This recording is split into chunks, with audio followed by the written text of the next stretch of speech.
हार नहीं पाए ना। इसका राज है देहात स्टार्टर, जिसकी अनोखी HYT जेल टेक्नोलॉजी फसलों को जड़ से मजबूत बनाए और उपज भी बढ़ाए। देहात स्टार्टर, मजबूत जड़ें, उपज बढ़े। नमस्कार, खबरें खेती की में आप सभी का बहुत बहुत स्वागत है। मैं हूं किश्वर जबी। शुरुआत करना चाहेंगे सबसे पहले मुख्य समाचार से। पीएम प्रणाम योजना किसानों के कल्याण की नई योजना। योजना में गन्ना किसानों को भी मिली सौगात। आम तोड़ने के बाद पेड़ों का प्रबंधन अगली फसल के लिए जरूरी। पिछले बुधवार को प्रधानमंत्री की अध्यक्षता में कैबिनेट की हुई बैठक देश के किसानों के लिए कई अच्छी खबरें लेकर आई है। एक बेहद अहम फैसले में पीएम प्रणाम योजना को मंजूरी दी गई। इसके साथ ही अगले 3 साल के लिए यूरिया सब्सिडी को भी जारी रखने का फैसला किया गया। इसका मतलब ये हुआ कि अगले 3 साल के लिए देश के किसानों को यूरिया की मौजूदा कीमत ही चुकानी होगी। पीएम प्रमाण यानी कृषि प्रबंधन हेतु वैकल्पिक पोषक तत्वों के संवर्धन की योजना। इस योजना का मकसद कृषि कार्यों में रासायनिक उर्वरकों के व्यवहार को नियंत्रित करना है। इससे एक तरफ तो मिट्टी की सेहत सुधरेगी और दूसरी तरफ कम रसायन वाले खाद्य पदार्थों के सेवन से देशवासियों को एक हेल्दी लाइफ जीने का अवसर मिलेगा। प्रधानमंत्री की इस योजना से राष्ट्रीय स्तर पर हरित विकास को बढ़ावा मिलेगा और पर्यावरण को भी होने वाले दुष्प्रभावों को भी कम किया जा सकेगा। इस योजना का एक उद्देश्य रासायनिक उर्वरकों पर सब्सिडी के बोझ को कम करना भी है। यह योजना पूरी तरीके से केंद्र पोषित योजना है। दरअसल मोदी सरकार की योजना है कि देश के किसान रासायनिक उर्वरक का संतुलित इस्तेमाल करें और साथ ही खाद के वैकल्पिक उपायों का भी खूब प्रयोग करें।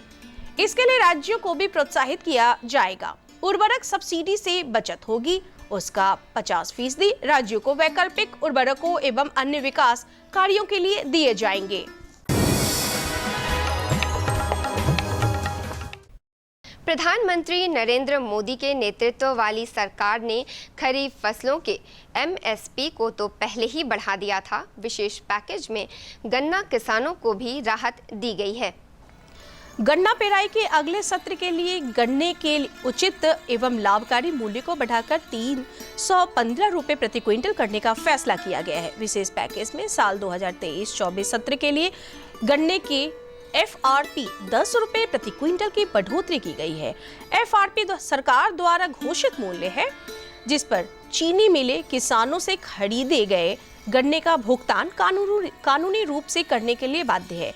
गन्ने की FRP में बढ़ोतरी का फायदा देश के 5 करोड़ गन्ना किसानों को मिलेगा। गन्ने की FRP के जरिए खरीद 1 अक्टूबर 2023 से शुरू होने वाले नए गन्ने के सीजन में लागू किया जाएगा। गौरतलब है कि मोदी सरकार जब सत्ता में आई थी तब वर्ष 2014-2015 में गन्ने का FRP महज 220 रुपए प्रति क्विंटल था। मतलब साफ है कि हमारे माननीय प्रधानमंत्री गन्ना किसानों के जीवन में मिठास घोलने के लिए प्रतिबद्ध हैं।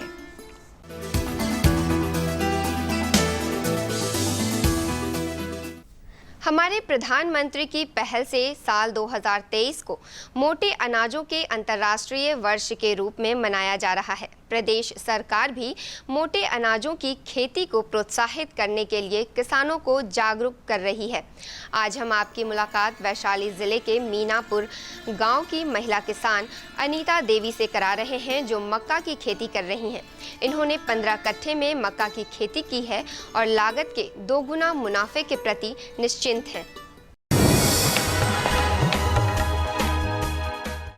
पेड़ों में आम तोड़ लेने के बाद पेड़ों का प्रबंधन बेहद ज़रूरी हो जाता है, क्योंकि फसल टूटने के बाद पेड़ों में पोषक तत्वों की कमी हो जाती है।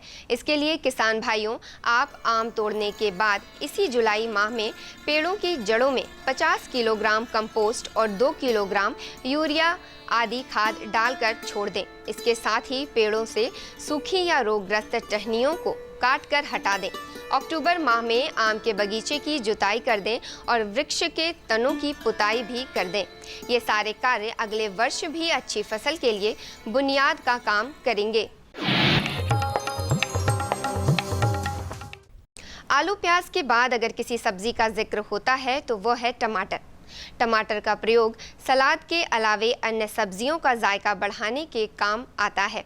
यही कारण है कि टमाटर की मांग बाजार में सालों भर बनी रहती है। ऐसे में अगर हमारे किसान भाई उन्नत प्रभेद से टमाटर की खेती करें तो उन्हें अच्छा उत्पादन और मुनाफा भी प्राप्त होगा। कृषि वैज्ञानिक पूसा शीतल, पूसा 120, पूसा रूबी, पूसा गौरव, अर्का विकास, अर्का सौरभ आदि को टमाटर के उन्नत प्रभेद मानते हैं। टमाटर की हाइब्रिड किस्में जैसे पूसा हाइब्रिड 1, 2 और 4 का व्यवहार भी किसान भाई करें तो बेहतर होगा। आइए अब एक नजर डालते हैं मंडी भाव पर। राजधानी सहित प्रदेश के विभिन्न मंडियों में आलू और प्याज के भाव कुछ इस प्रकार स्थिर बने हुए हैं। लाल आलू 2200 रुपए प्रति क्विंटल, सफेद आलू 2000 रुपए प्रति क्विंटल, नासिक प्याज 2100 रुपए प्रति क्विंटल। चलते चलते किसान भाइयों, आप देखिए मौसम का पूर्वानुमान। मौसम विभाग के मुताबिक अगले 24 घंटे में राज्य के अधिकांश जिलों में झमाझम बारिश होने की संभावना बनी हुई है। इस दौरान 10 से 12 किलोमीटर प्रति घंटा की रफ्तार से हवाएं भी चलेगी। राजधानी पटना का अधिकतम तापमान 37 डिग्री सेल्सियस और न्यूनतम तापमान 30 डिग्री सेल्सियस तक बने रहने की संभावना है। नमस्कार किसान भाइयों, आप देख रहे हैं कार्यक्रम कृषि दर्शन और मैं हूं आपके साथ पूनम। किसान भाइयों, अभी आपने देखा खेती से बाड़ी से जुड़ी नवीनतम जानकारियों को, खबरें खेती की में। अभी वक्त है एक छोटे से अंतराल का। प्रधानमंत्री किसान सम्मान निधि, उसका लाभ उन किसानों को मिलेगा जिनके पास 5 एकड़ से कम भूमि है। आजादी के बाद देश के इतिहास में किसानों के लिए बनी ये सबसे बड़ी योजना है प्रधानमंत्री किसान सम्मान निधि। इस योजना के तहत 2 हेक्टेयर तक की जोत वाले किसान परिवार को 6,000 रुपए का सालाना भुगतान होगा, जो पात्र किसानों को 2-2 हजार की 3 किश्तों में सीधा उनके खातों में जमा होगा। इन पात्र परिवारों का चयन राज्य सरकार कर रही है। इस योजना का पूरा खर्च भारत सरकार वहन कर रही है। सम्मान, जिस पर हमेशा अन्नदाता का हक था, उसे अब वो सीने पर लगाकर घूम भी सकेगा। प्रधानमंत्री किसान सम्मान निधि, किसान की किसानी का नया अभिमान। किसान भाइयों, विराम के बाद आप सभी का फिर से एक बार स्वागत है। किसान भाइयों, यह तो आप सभी जानते हैं कि धान एक खरीफ ऋतु फसल है। धान के फसल में अधिक पानी और अधिक उर्वरक की आवश्यकता होती है और सही उर्वरक का चुनाव ना किया जाए तो ना सिर्फ बढ़वार और उपज पर काफ़ी फर्क पड़ता है और साथ ही साथ खरपतवार नियंत्रण ना किया जाए तो हमें आर्थिक क्षति भी उठानी पड़ती है। तो जानेंगे कि कैसे धान के फसल में उर्वरक और खरपतवार प्रबंधन करें हमारे कृषि विशेषज्ञ डॉक्टर शिव प्रसाद सिन्हा जी से। नमस्कार किसान भाइयों और बहनों, मैं हूं आपके साथ ऋतु और आज का हमारा विषय है धान में उर्वरक एवं खरपतवार प्रबंधन। इस विषय पे हमारे साथ बातचीत करने के लिए मौजूद हैं डॉक्टर शिव प्रसाद सिन्हा, जो कि कृषि महाविद्यालय पूर्णिया में फसल विज्ञान के हेड हैं। तो नमस्कार सर, आपका इस कार्यक्रम में बहुत बहुत स्वागत है। सर, हम आपसे जानना चाहेंगे कि धान में किस प्रकार प्रबंधन करें। धान की खेती में उर्वरक प्रबंधन खास मायने रखती है। तो धान की खेती 2-3 दशा में की जाती है। एक तो ऊपरी ज़मीन में अल्प अवधि वाली धान, मध्यम ज़मीन में मध्यम अवधि वाली धान और लंबी अवधि वाली धान थोड़ा गहरे पानी में देते हैं। तो इस तरह से किसान भाई सबका उर्वरक प्रबंधन अलग अलग है। तो अब हम बात करते हैं कि जो ऊपरी भूमि में लेने वाली प्रजाति है, उसका उर्वरक प्रबंधन के लिए 80 केजी नाइट्रोजन, 40 केजी स्फूर और 20 केजी पोटास की ज़रूरत पड़ती है। तो अमूमन पूरी पोटास की मात्रा और पूरी स्फूर की मात्रा खेत की तैयारी करने समय, कदवा करने समय खेत में मिला देते हैं और शेष नाइट्रोजन की आधी मात्रा को 2 बराबर भाग में बांटकर आधा भाग जो है यानी 1/4 भाग बचे हुए आधे भाग में 1/4 भाग रोपा के 25 से 30 दिनों के बाद डालते हैं और शेष बचा उर्वरक 1/4 भाग नेत्रजन का वो हम लोग रोपा के 45 से 50 दिनों के बाद डालते हैं। तो इस तरह से जो ऊपरी ज़मीन में है उसका उर्वरक प्रबंधन है। फिर जो हमारा ज़्यादा उत्पादन देने वाली जो है उन्नत किस्म की प्रजाति है उसके लिए उर्वरक प्रबंधन में 100 किलो नेत्रजन, 40 किलो स्फूर और 20 किलोग्राम पोटास की जरूरत पड़ती है। तो इसका भी ठीक उसी प्रकार आधा नेत्रजन हम लोग बुआई के समय कदवा करने समय डालते हैं और पूरी पोटास और फॉस्फेट की मात्रा पूरी बुआई के समय डालेंगे। बहुत अच्छी जानकारी दी सर आपने। सर और आप ये बताइए, बासमती धान और हाइब्रिड धान क्या अलग हैं? आपने बड़ा अच्छा प्रश्न किया। हमारे किसान भाई जो खेती करते हैं तो जो बासमती धान है उसके लिए अलग से उर्वरक देने की जरूरत पड़ती है, उसका अनुशंसा अलग है। और जो हमारा हाइब्रिड यानी संकर किस्म है उसका के लिए उर्वरक अलग है। तो सबसे पहली बात हम लोग करें बासमती की, तो बासमती धान की जब खेती किसान भाई कर रहे हैं तो उसके लिए उर्वरक प्रबंधन 80 केजी नेत्रजन, 40 केजी स्फूर और 20 केजी पोटास की जरूरत पड़ती है। तो ठीक उसी प्रकार पूर्व की भांति इसको हम लोग डालते हैं बासमती में। अब बात रही हाइब्रिड जिसको संकर धान कहते हैं, तो संकर धान अमूमन मध्यम अवधि का होता है, 135 दिनों का लगभग होता है और इसमें उर्वरक थोड़ा ज़्यादा, चूँकि उत्पादन ज़्यादा देता है इसलिए उर्वरक ज़्यादा देने की आवश्यकता है। तो इसके लिए नेत्रजन की जो है लगभग 120 से 130 केजी नेत्रजन केजी प्रति हेक्टेयर और स्फूर की मात्रा 60 केजी प्रति हेक्टेयर और जो पोटास की मात्रा होती है वो भी 60 केजी प्रति हेक्टेयर दी जाती है हाइब्रिड धान में।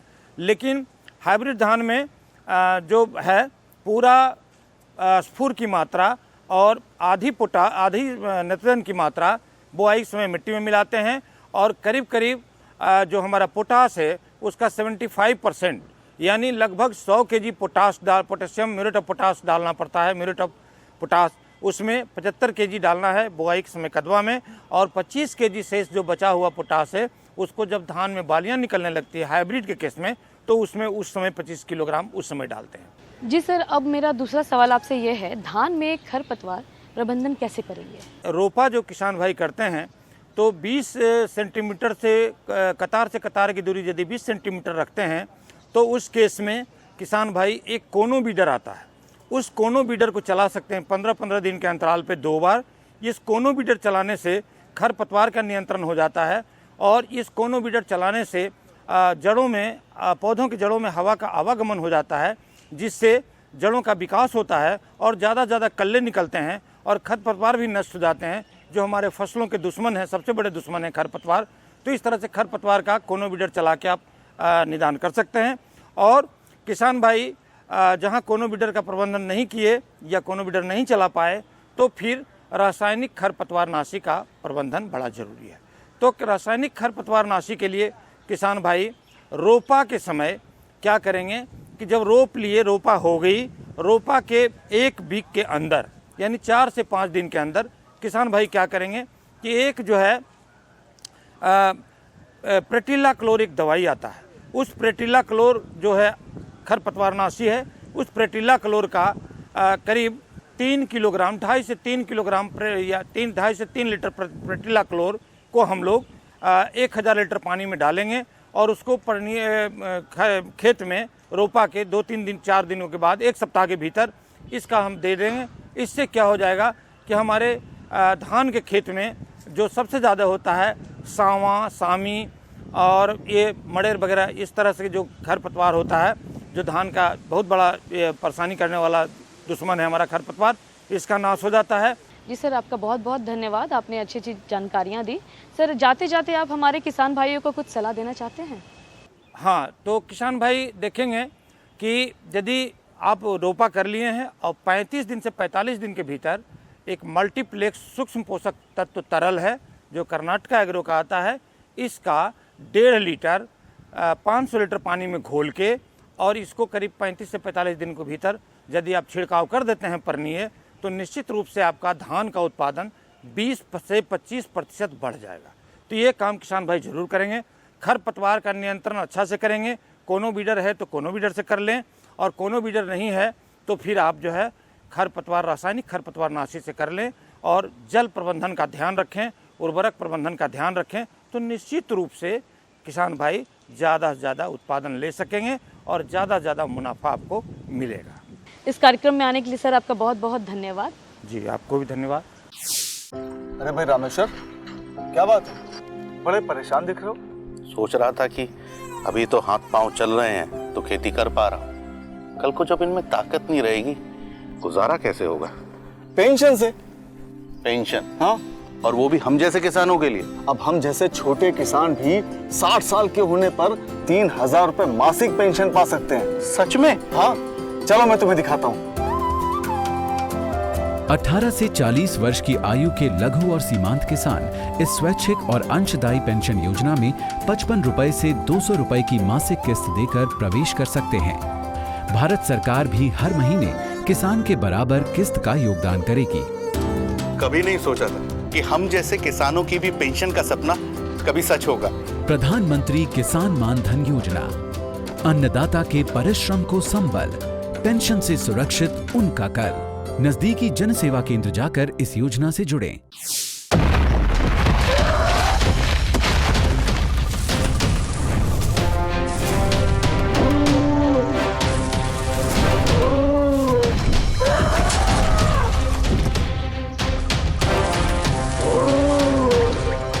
उखाड़ नहीं पाए ना, इसका राज है देहात स्टार्टर, जिसकी अनोखी HYT जेल टेक्नोलॉजी फसलों को जड़ से मजबूत बनाए और उपज भी बढ़ाए। देहात स्टार्टर, मजबूत जड़ें, उपज बढ़े।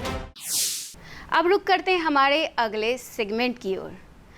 औषधीय पौधे इको फ्रेंडली होने के साथ साथ स्वास्थ्य के लिए भी बेहद महत्वपूर्ण होते हैं, खासकर तुलसी का पौधा जो हर घर में मौजूद होता है और इसकी मांग सालों भर बाजार में बनी रहती है, क्योंकि तुलसी न सिर्फ रोगों से लड़ने की क्षमता होती है, साथ ही हमारे स्वास्थ्य के दृष्टिकोण से भी बेहद ज़रूरी है। और इसकी उन्नत और वैज्ञानिक खेती की जाए तो कम लागत में अधिक मुनाफा प्राप्त कर सकते हैं। जानेंगे कैसे, हमारे कृषि विशेषज्ञ प्रभात कुमार जी से। किसान भाइयों बहनों नमस्कार, स्वागत है आपका कार्यक्रम कृषि दर्शन में। जैसा कि बहुत सारे किसान भाई हैं जो औषधीय पौधों की खेती करना चाहते हैं, तो आज हम उसी कड़ी में बताएंगे कि तुलसी जो कि एक बहुत ही औषधीय और गुणकारी पौधा है, उसकी वैज्ञानिक खेती किस तरह से करनी चाहिए। और इस पर जानकारी देने के लिए हमारे साथ जो विशेषज्ञ मौजूद हैं वो हैं डॉक्टर प्रभात कुमार, जो कि वैज्ञानिक हैं पान अनुसंधान संस्थान इस्लामपुर नालंदा से।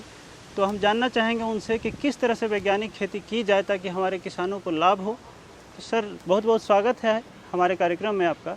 सर हम जानना चाहेंगे कि तुलसी की वैज्ञानिक खेती करने के लिए सबसे पहले तो हम जानना चाहेंगे कि किस तरह से खेती हो, और उससे भी पहले किसानों को ये जानना चाहिए कि तुलसी में क्या क्या औषधीय गुण होते हैं।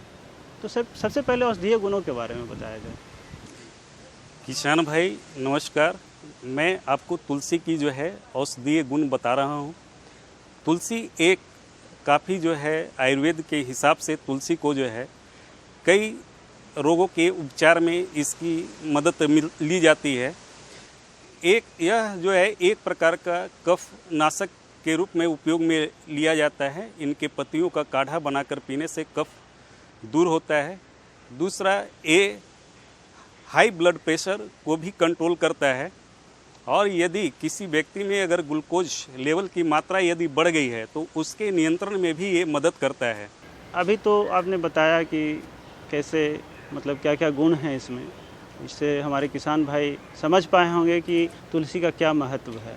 अब सर हम जानना चाहेंगे कि अगर कोई किसान खेती करना चाहें तो इसके लिए मृदा प्रबंधन और पोषक तत्व प्रबंधन किस तरह से की जानी चाहिए। तुलसी की खेती जो है खरीफ सीजन में की जाती है, और इसके लिए ये अभी का जो समय है ये जून के महीने में उसकी जो है नर्सरी तैयार कर लेनी चाहिए, और नर्सरी तैयार करने के 1 महीने के उपरांत इसको जो है रोपण की आवश्यकता पड़ती है। तो इसको रोपण करने के लिए सबसे पहले ज़रूरी है कि मृदा का जो है प्रबंधन कैसे करें। तो खेत की इस अच्छी तरह से 2 से 3 चास जो है खेत की अच्छी तरह से जुताई कर लेते हैं, और मिट्टी को भुरभुरा बना लेते हैं। तत्पश्चात उस खेत को समतल करके और उनको क्यारियों में विभाजित कर दिया जाता है। उसके उपरांत उसमें जो खेत की जुताई के समय खास करके जो है ध्यान ये रखना चाहिए कि जो फार्म यार्ड मैन्यूर जो कंपोस्ट होता है वो लगभग 10 टन प्रति हेक्टेयर की दर से खेत के जुताई के समय उसको डालते हैं। और साथ ही फास्फोरस की मात्रा जो है 40 केजी फास्फोरस प्रति हेक्टेयर की दर से अनुशंसित है। उसको खेत के जुताई के समय पूरी मात्रा फास्फोरस की और 40 केजी पोटास की पूरी मात्रा जो है खेत जुताई की समय डालते हैं। और नाइट्रोजन 80 केजी प्रति हेक्टेयर ज़रूरत पड़ती है, जिसको हम 3 भागों में विभाजित करते हैं, जिसमें 1/3 हिस्सा जो है हम खेत जुताई की समय और बाकी 2/3 हिस्से को 2 भाग में जो है प्रत्येक महीने के अंतराल पे टॉप ड्रेसिंग के रूप में तुलसी में डालते हैं। कौन कौन से प्रभेद या प्रकार इसके हैं जो उत्तम होंगे हमारे किसानों के लिए, जिससे कि अधिक उत्पादकता हो और उसमें औषधीय गुण भी अधिक हों, तो ये बताया जाए सर। किसान भाई, जब भी हम किसी चीज़ की खेती करते हैं तो उसके उन्नत प्रभेदों का खास ख्याल रखते हैं। तुलसी के खेती के लिए भी जो है कई प्रकार के उन्नत प्रभेद जो हैं सीमैप के द्वारा, जो कि लखनऊ में संस्थान है, उसके द्वारा विकसित की गई प्रभेद हैं। और तुलसी भी कई प्रकार के होते हैं, जैसे एक राम तुलसी जिसको बोलते हैं ऑसिमम बैसेलिकम, एक श्याम तुलसी होता है जिसको ऑसिमम सैंक्टम बोलते हैं, और वन तुलसी होता है जिसको ऑसिमम ग्रेटिसिमम बोलते हैं। तो किसान भाई खास करके जो है श्याम तुलसी और राम तुलसी की खेती जो है व्यावसायिक रूप से जो है करते हैं। इसमें आपको जो श्याम तुलसी है, जो श्याम वर्ण के जिसमें पत्ते होते हैं, उसका मुख्य रूप से जो है पत्ते के लिए, पूरे हर्ब्स के लिए इसकी खेती की जाती है।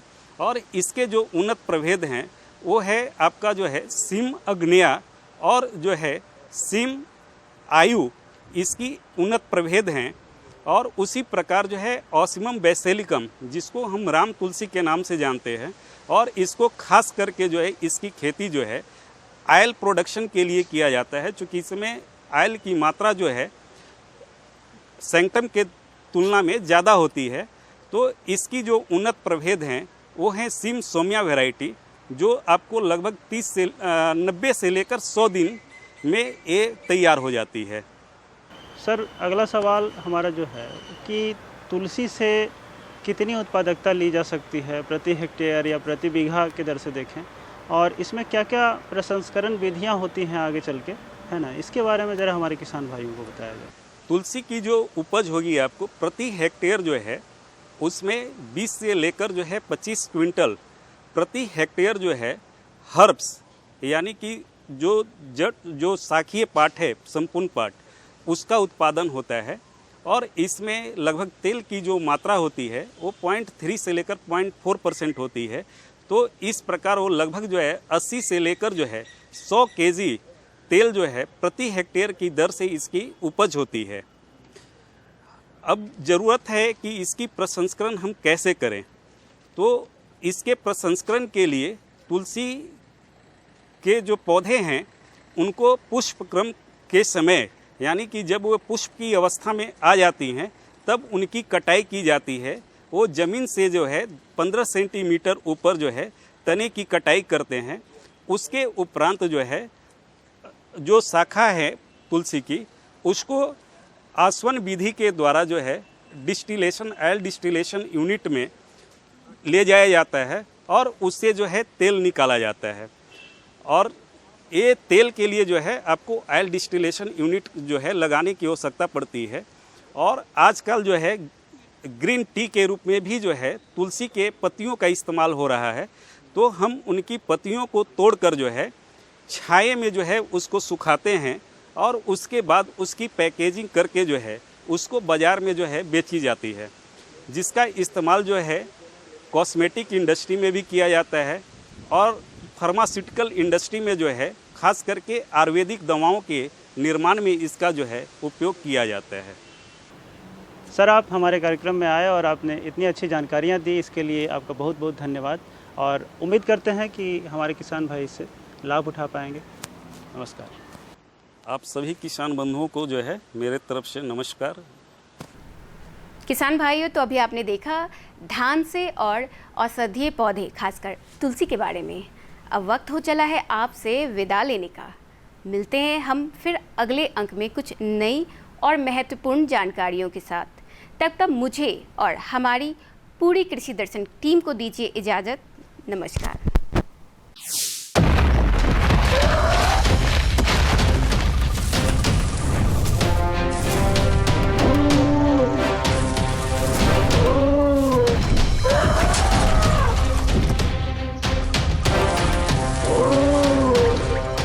उखाड़ नहीं पाए ना। इसका राज है देहात स्टार्टर, जिसकी अनोखी HYT जेल टेक्नोलॉजी फसलों को जड़ से मजबूत बनाए और उपज भी बढ़ाए। देहात स्टार्टर, मजबूत जड़ें, उपज बढ़े।